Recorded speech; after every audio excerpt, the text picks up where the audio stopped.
Bienvenue sur Africa 24. Notre invité du jour est Mahamadou Camara, ministre de l'économie numérique, de l'information et de la communication du Mali. Nous aborderons avec lui ce qui cristallise l'actualité politique au Mali, à savoir les récents événements à Kidal, au nord du Mali, mais aussi la situation de la presse malienne. Bienvenue et merci d'avoir accepté notre invitation. Monsieur Camara, la presse malienne, à l'instar des autres pays, a célébré le 3 mai la journée internationale de la liberté de la presse. Quel constat vous faites des conditions de vie et de travail des journalistes maliens? Bon, il est important déjà de dire que la liberté de la presse au Mali est totale. Depuis plus d'une vingtaine d'années, depuis l'ouverture démocratique, nous avons dans notre pays plusieurs centaines de radios libres, nous avons des dizaines de titres de presse écrite et nous avons également des télévisions privées. Donc liberté totale. Ce renforcement de la presse ne s'est pas accompagné, il est vrai, de formation adéquate. Aujourd'hui, nous avons des niveaux qui sont assez disparates. Vous avez une bonne presse, mais la majorité des titres de presse nécessitent d'être renforcés. Donc selon vous, il n'y a pas d'atteinte à la liberté de la presse ou des pénalisations du secteur de la presse? Absolument pas. Si c'était le cas, vous le sauriez. Donc selon vous, la formation doit être accentuée? Absolument. C'est pourquoi le gouvernement du Mali prévoit l'ouverture prochaine d'une école de journalisme à Bamako, qui aura vocation donc à former des jeunes qui vont être amenés à exercer ce métier, à leur apprendre les règles d'éthique et de déontologie. Et il est vrai que c'est ça qui manque beaucoup. Mais quelles sont les perspectives et le rôle surtout des médias dans un pays post-crise comme le Mali? Alors effectivement, le rôle des médias est central, capital. Ils ont un devoir de responsabilité.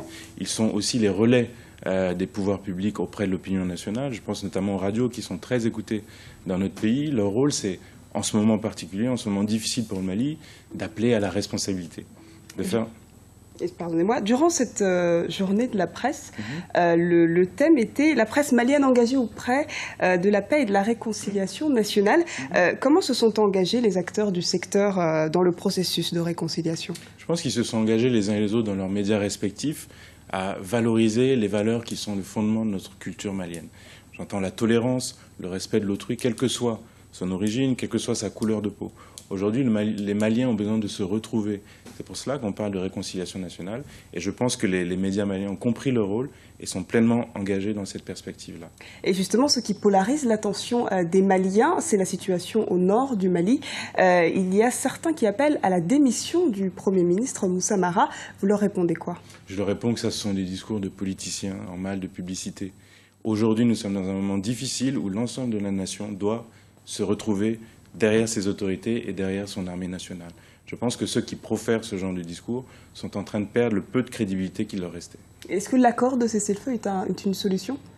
C'est déjà un point de départ.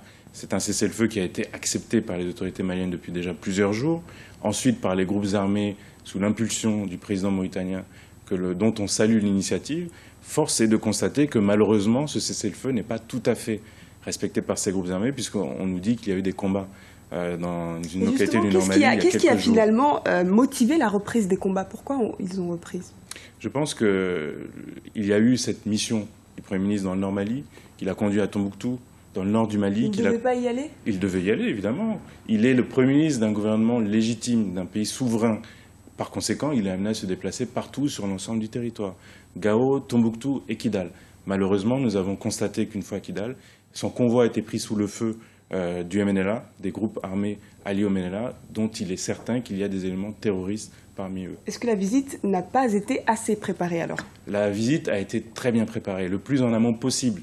Dès sa prise de fonction, au moment où il faisait sa déclaration de politique générale à l'Assemblée nationale, le Premier ministre a indiqué que cette visite était en cours de préparation, en partenariat avec nos partenaires que sont la MINUSMA et les forces servales. Les négociations devraient donc reprendre. Mais finalement, quelles sont les conditions véritables de reprise? Nous sommes clairs et fermes sur deux principes.